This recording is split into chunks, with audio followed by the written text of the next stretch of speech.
All right, Rachel, for our next challenge, we are going to be talking about the talk. The And talk. this is something that we get asked a lot about because oftentimes in relationships with people coming to cake, one person feels like they're out of sync with their partner and their sex drives, and they want to have that conversation. My question to you, and it's a big one, is how do you go about having the talk about wanting to have a more fun sex life, a more active sex life? Okay, so first and foremost, and we've talked a little bit about this, but it's asking for consent for a container to have this conversation. So we don't want to bombard our partner. We don't want to take our partner totally off guard. We want to give our partner an opportunity to like process and think and prepare and get to understand how they feel emotionally, what they think about the topic, what they want to bring into the conversation, and not have one person have thought all of that through and then be like, okay, talk to me right now. And then the other person's like, what? Okay. So create a container to have a conversation. And you want to be empathetic and meet your partner with curiosity, with compassion, and also with how you're feeling and what you want. So I want to dig into the phrase you said, create a container. So I think what I'm hearing, and I'm guilty of this, is my husband will be going to sleep at night. He hates having deep conversations. That's when I come alive, and I'll pepper him with something as he's literally falling asleep. And it does not Oh, go. Mitch, I would hit you across the face Yeah, if we were partners. might have happened. So what you're saying with create a container is don't just jump into the conversation, have a chat about, hey, I want to talk about our sex life to help us out and make a container, which means scheduling time to have that conversation. Is that right? Exactly. And what you can do with the reason why I call it a container is because you're deciding what the agreements are within that space. So you can say, okay, we're going to talk for 30 minutes. While we are inside of this container, we're not going to use any icky language towards each other. We're not going to talk about stuff from the past, right? Like if there was infidelity, maybe you decide that within this container, that's not going to come up. Yep. You can kind of like set the space and you can say, I need a break from this container. I'm going to go take a walk for 10 minutes and then I would love to come back in. And it's a way of like literally visualizing a space around you that you're entering in and consenting to be in and then removing yourself from. And it's really, really, really helpful for topics like sex, like money, like things that bring up a lot of different emotions and thoughts because we all have so much crap in our heads around these topics. Should you both come prepared to that container conversation?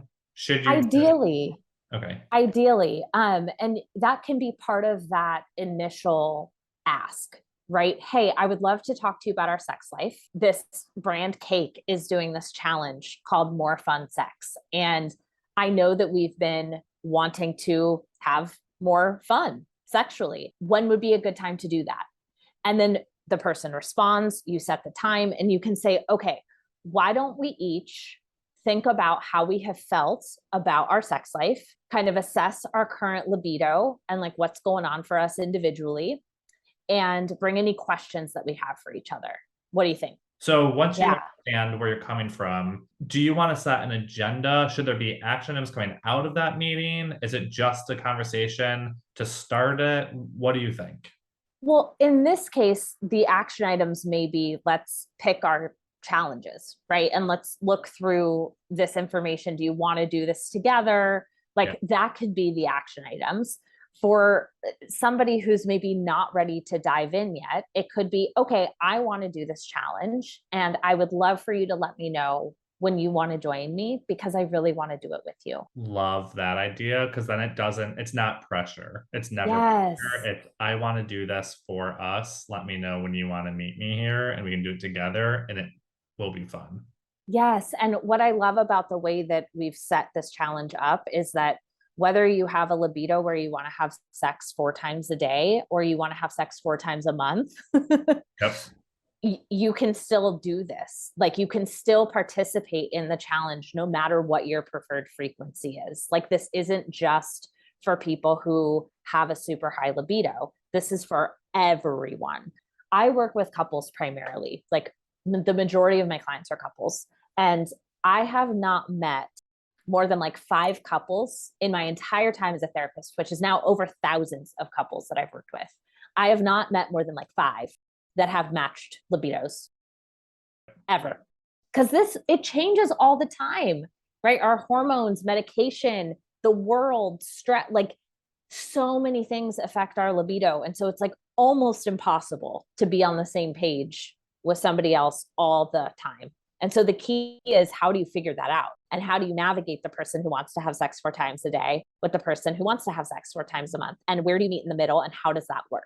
One time I'm hearing is not to jump straight into a conversation about your sex life, but to create a container, which is time to talk about it. So another tenet is to make sure that you have someplace to go with a conversation. And the challenge can be that cheat sheet. It can be, Cake's created this challenge. I would love to do this. Do you want to come along and do this with me? Not so much a tenet, but something really important to know is that almost no couples have that perfectly aligned libido. It's always off one direction or the other. Our job in this challenge is to help you identify why and get it to match, hopefully, so you can have some fun. Yeah. And you don't have to change yourself to match. There are so many creative ways that you can be physically intimate with your partner without having penetrative sex, whether that's vaginally, anally, however you're having penetrative orally. Like there are so many ways to connect. And so one person's libido doesn't have to dictate the whole thing. And I think it's important, Rachel, you said an eye-opening phrase to me that's kind of impacted how we do everything at Cake. Can you define sex? Yes. A meaningful experience of pleasure. And what does that not mean? So no body parts, no gender, no penetration. It literally means a meaningful experience of pleasure. So if it is pleasurable and meaningful to you to snuggle naked with each other, absolutely, that is a form of sex. Sexual intercourse is the word for penetrative sex, right? Or penetrative sex. But when we say sex, we mean a meaningful experience of pleasure. And so when we're talking about creating a container to talk about your sex life, it's creating a container to talk about a meaningful exchange of that pleasure. Yes, exactly. And if you say to your partner, hey, I would love to sit down and talk for 20 minutes about how we can have more meaningful experiences of pleasure together.